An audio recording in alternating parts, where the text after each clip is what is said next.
नमस्कार, कोल्हापूर स्पेशल वैशालीज रेसिपीमध्ये तुमच्या सर्वांचं स्वागत आहे. तर आज आपण मूग आणि मटकीची भाजी बनवणार आहोत. त्याच्यात सिक्रेट एक आपण वापरून ही भाजी बनवणार आहोत. तर असे मोड आलेले कडधान्य घ्यायचे बघा, मटकी आणि मूग. त्याला छान मोड आले, घरीच मी मोड आणले त्याला. तर आपण याची भाजी बनवायची. तर त्यासाठी 2 मोठे बारीक कांदा चिरून घेतलाय मी, एक टोमॅटो घेतलाय मोठा बारीक चिरून, आणि थोडासा एक 10-12 पाकळ्या लसूण कुटून घेतलाय. तर आपण चला आता सुरुवात करूया. मी कढई गरम करायला ठेवली आहे, त्याच्यामध्ये आपण ही मोड आलेले कडधान्य होते छान याला थोडं भाजून घेऊया, म्हणजे कसा त्याचा वास जातो ना.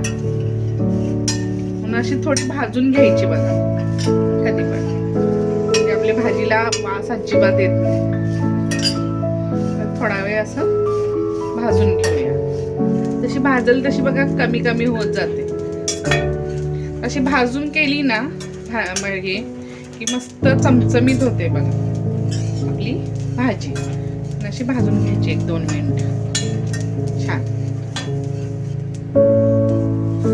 आता भाजली ही, आता काढून घेऊया. गॅस बारीक ठेवून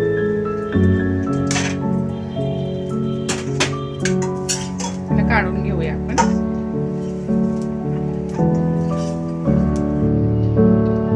त्याच कढईमध्ये आपण आता तेल टाकूया. तेल जरा जास्त टाकायचं.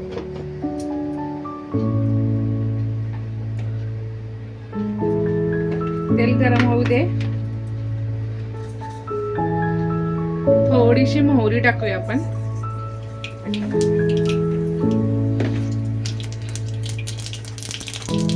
मोहरी तडतडली की थोडासा हिंग टाकायचा, आणि हा ठेचलेला लसूण टाकूया आपण त्याच्यामध्ये.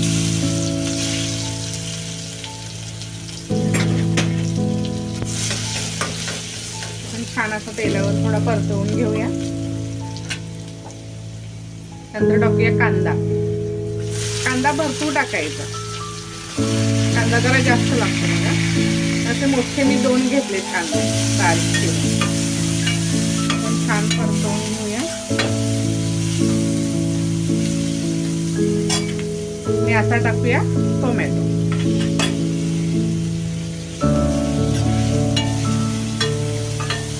परतवून घेऊया.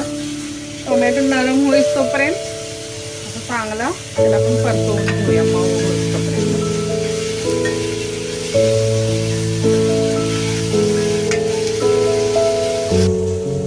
आपला कांदा टोमॅटो छान मऊ झालाय. आता आपण मगाशी भाजून घेतलेली मूग आणि मटकी त्याच्यामध्ये टाकूया. ते चांगलं असं परतवलं जातं ना तेलावरती.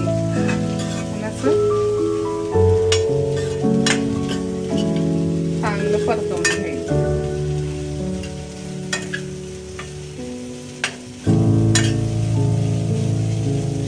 परतवून झालं की त्याच्यामध्ये टाकूया आपण आता चवीपुरतं मीठ टाकायचं.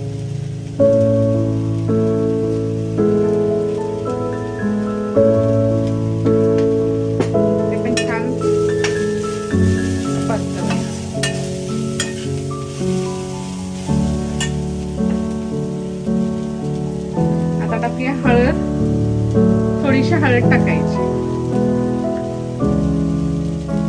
अर्धा चमचा गरम मसाला टाकायचा.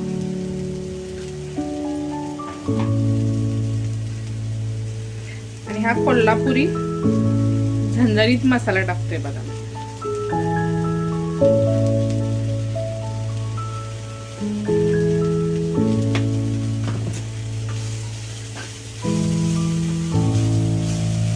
छान असं सर्व मिक्स करून घ्यायचं.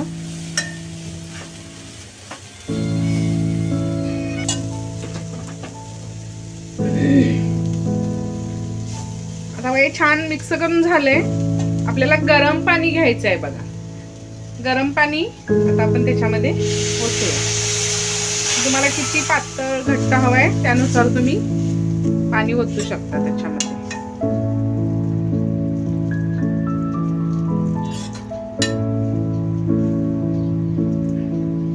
मस्त असं.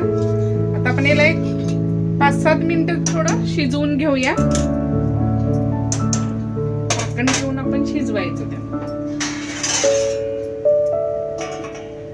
5-7 मिनिटं चांगलं शिजू देऊया आपण. आपण ढक्कन काढून बघूया शिजली का. मस्त. थोडं एकदम अशी सुक्की करायची नाही, थोडस असं पाणी ठेवायचं म्हणजे कसं छान लागतं. आणि एकदम पण हे जास्त शिजवायचं नाही. हे बघा अजून 1-2 मिनिटं शिजलं की बस झालं. अशी शिजवायची, एकदम असं गरगरीत नाही करायची तिला. तर आपण आता याच्यामध्ये मस्त छान मगाशी बोललेलो ना मी सिक्रेट. तर आपण आता याच्यामध्ये फरसाण टाकूया. ते फरसाण टाकलं ना भाजीमध्ये या मस्त चवीला तर एवढी छान लागते ना. म्हणून असं फरसाण टाकायचं त्याच्यामध्ये. सर्व मिक्स करून घ्यायचं. अशी तुम्ही भाजी बनवून बघा, एक नंबर लागते बघा. भाकरी सोबत, चपाती सोबत मस्तच लागते. नुसती पण खायला प्लेट मध्ये घेऊन छान लागते. तर आपण आता 1-2 मिनिटं याला वाफ देऊया. परत सर्व मिक्स करून झाले. परत ढाकण ठेवून 1-2 मिनिटं आपण आता याला वाफ देऊया. 2 मिनिटं झालेले आहेत. आपण आता बघूया. छान फरसाण पण त्याच्यामध्ये झाले बघा. मस्तच सॉफ्ट झाले. तर आता आपण गॅस बंद करूया आणि आपली भाजी आता सर्व करायला घेऊया आपण. तर अशीच ठेवायची बघा, पातळ अशी, एकदम सुकी नाही करायची. मस्त छान थोडासा त्याच्यामध्ये असा रस्सा राहायला पाहिजे म्हणजे मस्त. आणि असं गरम गरमच खायला घ्यायची. थोडा वेळ तुम्ही थंड झाली आणि खायला घेतलं तर ते एकदम घट्ट होईल, कारण ते फरसाण आहे ना ते सगळं ओढून घेईल.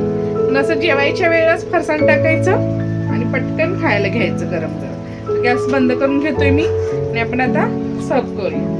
तुम्ही भाकरी सोबत किंवा चपाती सोबत खाऊ शकता. तर माझ्याकडे आज मी नाचण्याची भाकरी बनवली आहे. तुम्ही तांदळाच्या भाकरी बरोबर खाऊ शकता, ज्वारी तांदळाच्या खाऊ शकता किंवा कोणत्या चपाती बरोबर खाऊ शकता. तर मी आज मस्त नाचण्याची भाकरी बनवली बघा, त्याच्यासोबत मी खाणार आहे. सोबतीला कांदा, लिंबू असा वरून भाजीवरती पिळायचा आणि मस्तच ताव मारायचा बघा. एक नंबर लागते. तर अशी तुम्ही भाजी बनवून बघा, मटकीची फरसाण टाकून मस्तच लागते. तर कसा वाटला व्हिडिओ? भाजी आपली बनवलेली तुम्हाला आवडली का? नक्की मला कमेंट मध्ये सांगा आणि माझ्या चॅनेलला सबस्क्राईब करा आठवणीने. तर व्हिडिओ आवडल्यास लाईक करा, शेअर करा, सबस्क्राईब करा आणि हो कमेंट मध्ये नक्की सांगा मटकीची आणि मुगाची मोड आलेली कडधान्याची भाजी फरसाण घालून कशी झाली. धन्यवाद.